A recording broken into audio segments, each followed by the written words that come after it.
축구팬 여러분 안녕하십니까. 어느새 또 2025 K리그1 5라운드가 종료됐습니다. 앞에서 오랫동안 말씀드렸다시피 저는 이 리뷰하는 과정에서 몇 개 경기만 이제 찝어서 가고 있기 때문에 어느 팀도 소외감 느끼지 않고 다양하게 다뤄드리기 위해서 노력하고 있는데요. 이번 라운드도 그러한 기조 하에서 리뷰 진행하도록 하겠습니다. 자, 그럼 바로 지금부터 들어가 보도록 하겠습니다. 자, 일단 경기 목록을 좀 살펴보도록 하겠습니다. 첫 번째 경기는 제주 SK와 대전 하나시티즌의 경기였는데요. 3대1로 대전이 승리했습니다. 이 경기 한 줄 평은 마지막까지 집중해야 하는 이유였고요. 그리고 두 번째 경기였던 강원과 서울의 경기 1대0으로 앱서울이 승리를 했는데요. 승리가 필요했던 서울은 실리 축구의 결과를 만들어냈습니다. 다음으로 대구FC와 FC 안양의 경기였는데요. 안양에게도 강력한 힘이 있다는 걸 확인했던 경기가 바로 이 경기였고요. 다음으로 넘어와서 수원FC와 울산HD의 경기에 다시 태어난 이지솔, 김윤중 감독의 지도하에 이지솔 선수가 좋은 활약을 보여주면서 수원FC가 1대1 무승부를 가져왔습니다. 다섯 번째 경기였던 김천과 광주의 경기 0대0으로 경기가 종료됐는데요. 경기 후에 정정윤 감독님께서 또 코피가 계속해서 나셔서 또 인터뷰에 참여하지 못하는 이런 상황이 있었는데 쾌유를 좀 빈다는 말씀을 드리도록 하겠습니다. 자, 마지막 경기였던 전북과 포항의 경기 2대2 경기가 또 나왔고요. 한 줄평, 한국영 왜 그랬을까 정도로 좀 정리가 가능할 것 같습니다. 자, 이번 라운드에서 첫 번째로 경기는 3월 15일 토요일 14시 제주 월드컵 경기장에서 벌어졌던 제주 SK와 대전 하나시티즌의 경기입니다. 자, 라인업의 포메이션 보도록 하겠습니다. 제주는 4-2-3-1 내지는 4-3-3 정도의 라인업을 들고 나왔고 이창민과 임채민의 복귀가 좀 중요한 지점이었다고 볼 수 있겠고요. 반면에 대전 같은 경우에는 늘 나오던 4-4-2를 그대로 들고 나왔습니다. 자, 일단 경기를 간단하게 좀 돌아보도록 하겠습니다. 득점 기록은 제주는 서지수 선수가 56분 PK 득점을 했었고요. 대전의 경우에는 50분의 주민규, 90분 정재희, 94분 이준규 선수가 득점을 기록하면서 이 득점 기록 분포만 보셔도 이 경기가 어떤 경기였구나 대충 예상이 가능하실 걸로 보이는데요. 전반전부터 이야기를 해보자면 솔직히 조금은 재미가 없었습니다. 두 팀 모두 약간의 탐색전을 벌인 느낌도 있었고 서로의 수비적 단단함이나 공격적인 부분에서의 능력들을 좀 확인하는 그런 45분이 됐다는 생각이 드는데 그렇기 때문에 이게 사실 제가 후반전 한 5분 정도 늦게 봤습니다. 사실 5분 동안 별일 없을 것 같기도 했고 몇 가지 좀 체크해야 될 것도 있어서 그랬었는데 5분이 채 5분 거의 그 정도 지나서 바로 또 양팀의 득점이 터지기 시작했습니다. 주민규 선수가 이 마사 선수의 좋은 패스를 받아서 득점하는 데 성공을 했고 서진수 선수가 이 안톤의 태클로 인한 제주의 PK가 얻었을 때 서진수 선수가 또 PK 득점하면서 1대1로 경기가 진행됐는데요. 하지만 후반 집중력이 경기 결과를 갈랐습니다. 정재희 그리고 이준규 선수의 득점이 나왔는데요. 정재희 선수의 득점 같은 경우에는 어쩔 수 없었다는 이야기를 할 수도 있겠지만 이준규의 득점이 나오는 그 과정은 집중력의 차이가 좀 크게 갈렸던 장면이었다는 생각을 하고요. 경기 평가해보자면 역시나 앞에서 말씀드렸던 대로 마지막까지 집중해야 하는 이유를 확인할 수 있었고 제주의 수비진은 끝까지 조금 더 집중을 잘 해줘야 하지 않을까 하는 생각이 들었던 경기였습니다. 자, 그러면 우선 홈팀 제주 SK부터 조금 더 살펴보도록 하겠습니다. 제주 SK의 득점자는 앞에서 말씀드렸던 서진수 선수였습니다. 첫 번째 포인트는 역시 이창민 선수 이야기를 하지 않을 수가 없겠는데요. 물론 이번 경기를 보면 아셨겠지만 아직은 조금 더 봐야 할 필요가 있어 보였습니다. 이창민 선수가 공익근무 요원 하면서 사회모 요원 하면서 마지막 휴가 남았던 것들을 이제 제주에 와서 하면서 그래도 제주 선수들과 훈련은 꽤 오랫동안 같이 했지만 공식 경기 소화 자체는 꽤 시간이 있었거든요. 그렇기 때문에 K4에서 이전에 뛰기도 했고 그리고 올해 또 첫 경기이기도 하면서 아직은 좀 적응하는 데에도 좀 시간이 어느 정도는 필요해 보이고 활약이 나빴다 이렇게 이야기할 수는 없겠지만 이런 부분에서는 좀 시간이 필요해 보이고요. 두 번째 포인트는 무너질 때 확 무너진 수비가 되겠습니다. 현재 제주 SK는 K리그 최다 실점 팀인데요. 무너질 때 좀 크게 무너지는 경향이 있고요. 물론 그 실점의 격차가 아주 크진 않습니다만 그리고 그 실점이 매 경기 분포되어 있는 건 아니지만 무너지는 경기에서 확 무너지는 경향이 있다는 건 제주 SK에게는 좀 더 생각할 지점을 주는 지점이 아닐까 생각이 되고요. 마지막으로 서진수의 득점이 그래도 나왔다는 건 제주 SK에게 그나마 또 하나의 청신호가 되지 않을까 생각이 됩니다. 페널티킥이기는 하지만 그래도 득점을 성공을 했고 이렇게 PK를 넣으면서 또 살아나는 공격수들이 있다는 점은 서진수에게 제주가 걸고 있는 기대를 서진수 선수가 또 그에 또 부응할 수 있는 그런 하나의 기회를 또 만들어줄 수 있는 점이 되지 않을까, 부활의 신호탄이 되지 않을까 하는 생각이 좀 드는 경기였습니다. 자, 다음으로 원정팀 대전 하나시티즌을 보도록 하겠습니다. 대전은 주민규, 정재희, 이준규 선수가 득점을 기록했습니다. 첫 번째 포인트는 대전이 선두인 이유라고 좀 이름을 붙여봤는데요. 사실 이 경기는 무승부로 끝날 가능성이 꽤나 높아 보였습니다. 하지만 대전의 공격진이 끝까지 집중력을 유지했고요. 그 과정에서 2개의 득점이 나오면서 승리를 하는 데에도 성공을 했습니다. 하지만 이런 경기에도 역시 아쉬운 부분이 있죠. 안톤 선수의 PK 제공이 또 이번에 또 문제가 됐습니다.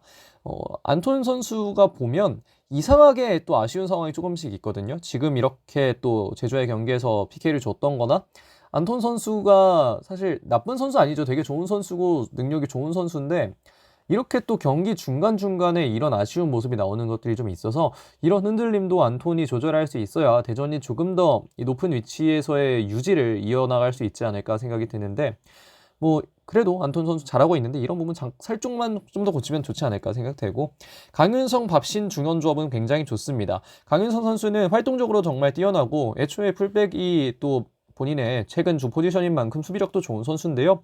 이와 함께 또 뛰니까 밥신이 축제자리 정석을 보여주고 있는 게 아닌가 생각이 드는 대전 하나 시티즌인 것 같습니다. 자, 이 경기 MVP는 뭐 밥신 선수를 뽑아봤는데요. 득점을 기록한 선수들도 있습니다만 밥신 선수가 중원에서 강윤성 선수와 함께 해줬던 그 모습들이 상당히 또 인상 깊었기 때문에 밥신 선수 MVP로 뽑았다는 말씀 드리면서 제주와 대전의 경기 리뷰는 이 정도로 마치도록 하겠습니다. 자, 두 번째 경기로 넘어가겠습니다. 3월 15일 토요일 16시 30분 춘천 송암 스포츠타운에서 벌어진 강원FC와 FC서울의 경기입니다.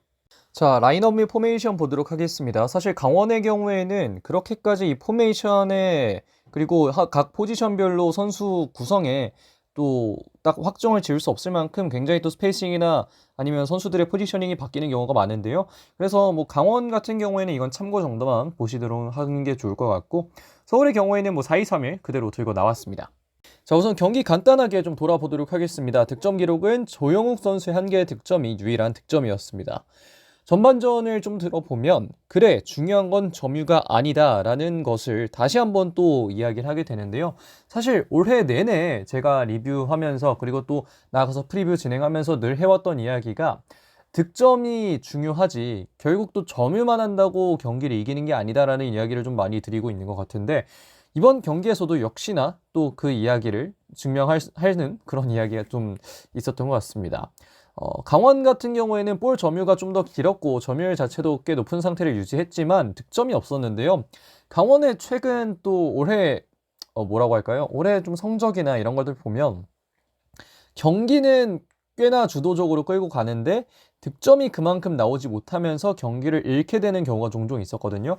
혹은 무승부를 거두기도 하고요. 그런 상황에서 이번 경기도 비슷한 양상이 있었고 서울이 강원의 이 빌드업하는 과정에 압박을 좀 효과적으로 가져가면서 1대0으로 조영욱 선수가 득점을 하는 데 성공을 했습니다.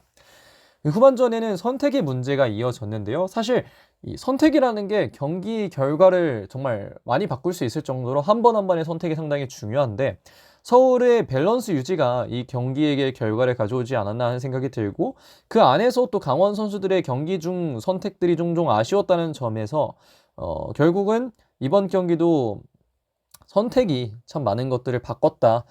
뭐라고 할까? 이게 경기 결과 자체를 바꾼 건 아니지만 어떻게 보면 또 경기의 전반적인 흐름이나 뭐 운명을 좀 바꿨다는 생각이 좀 들고요. 사실 이번 경기 다룰까 말까 진심으로 고민을 했습니다. 이 경기 풀경기로 보면서 했는데 앞에서 말씀드렸잖아요. 소외감을 느끼는 팀이 없게 하고 싶다라는 이야기 드렸기 때문에 또 리뷰를 하고요. 김기동 감독의 선택이 전반적으로 좋았던 경기가 아닌가 생각할 수밖에 없는 것 같습니다.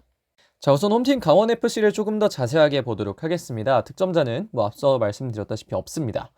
첫 번째 포인트는 역시 이광현 선수의 빌드업 미스였는데요. 사실 그 빌드업 미스 하나가 패배를 가져왔다고도 할 수 있겠습니다. 사실 이외에는 모두 괜찮았는데 사실 그 패스 장면 보시면 아시겠지만 약간은 또 방심을 했어요.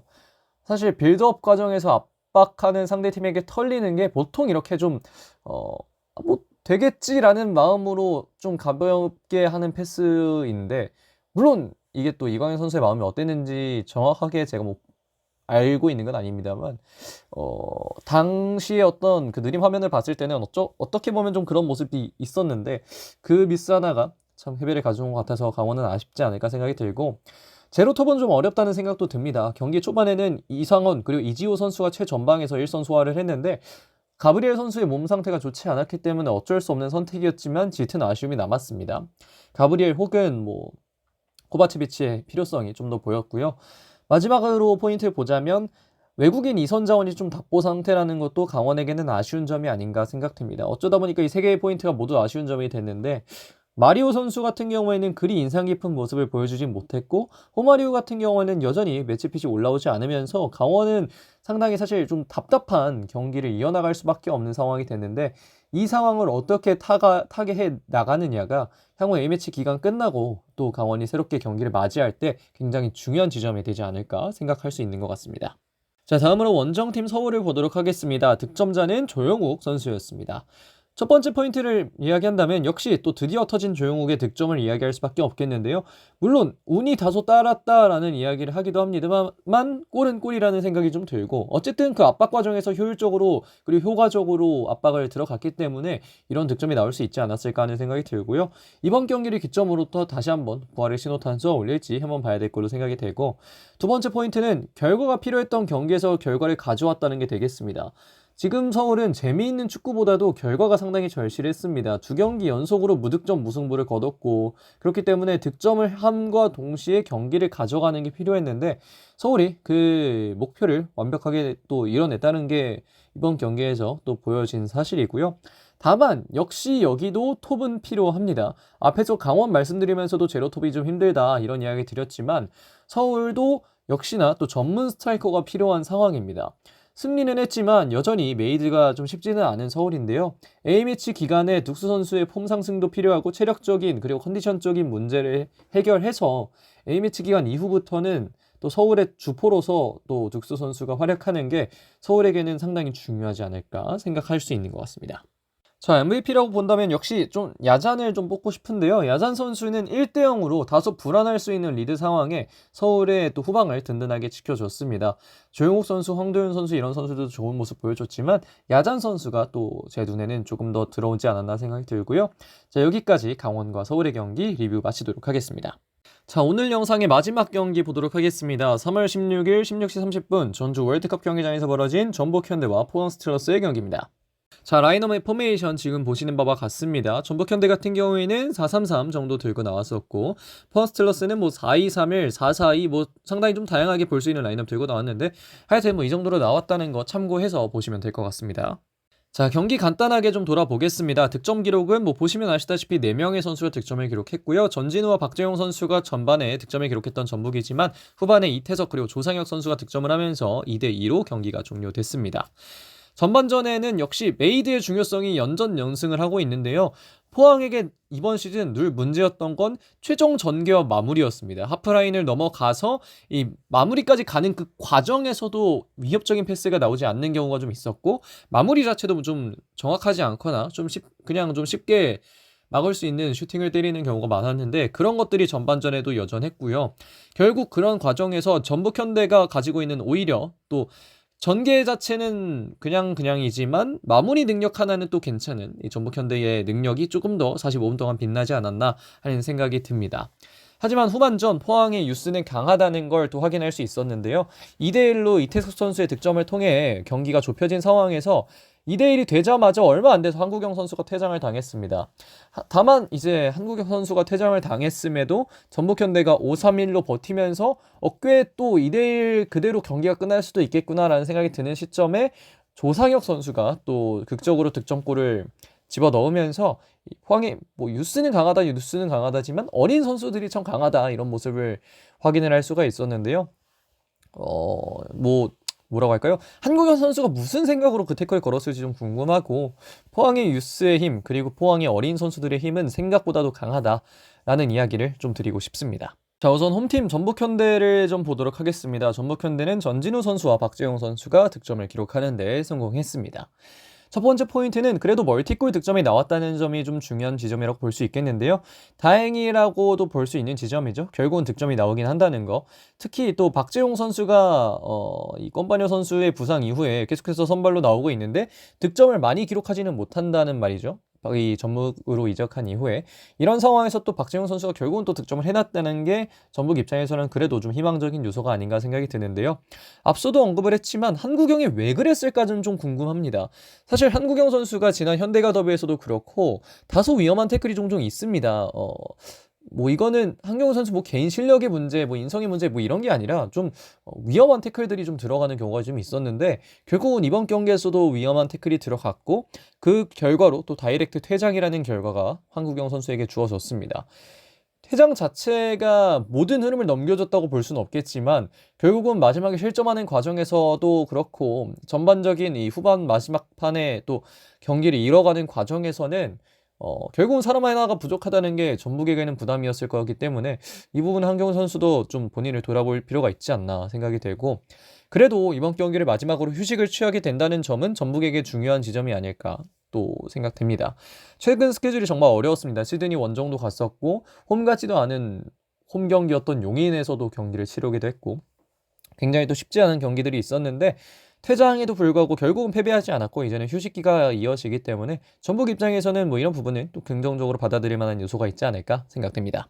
자, 이제 원정팀 포항 스틸러스 보도록 하겠습니다. 득점자는 아시다시피 이태석 그리고 조상혁이었습니다.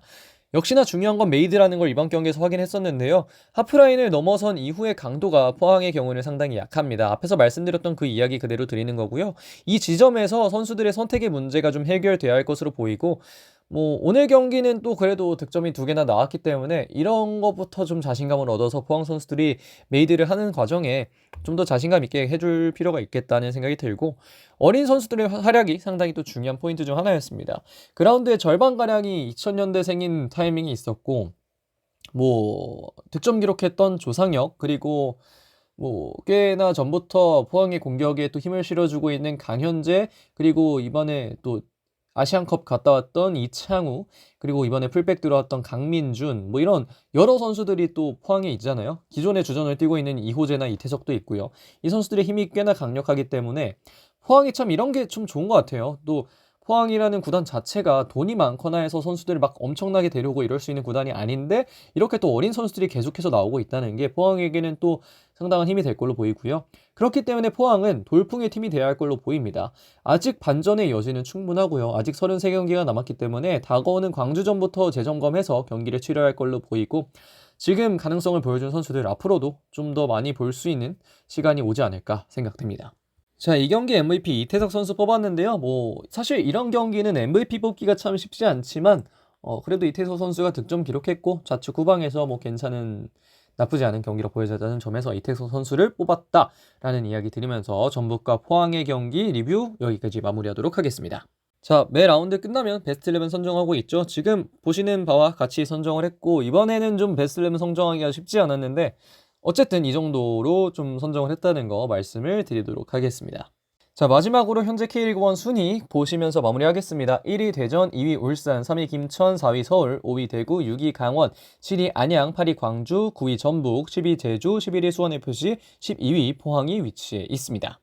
자, 여기까지 2025 K리그1 5라운드 3경기 리뷰해 봤습니다. 어느 팀도 소외감을 느끼지 않도록 영상 만들고 있다는 거 미리 말씀을 좀 드리고요. 다가오는 또 주말에 광주와 포항에 미뤄뒀던 경기가 있을 예정입니다. 그 경기 역시 또 보고 프리뷰도 하고 리뷰도 할 거니까요. 그 영상도 많은 시청 부탁드리도록 하겠고요. 이번 영상은 여기서 마무리하도록 하겠습니다. 고맙습니다.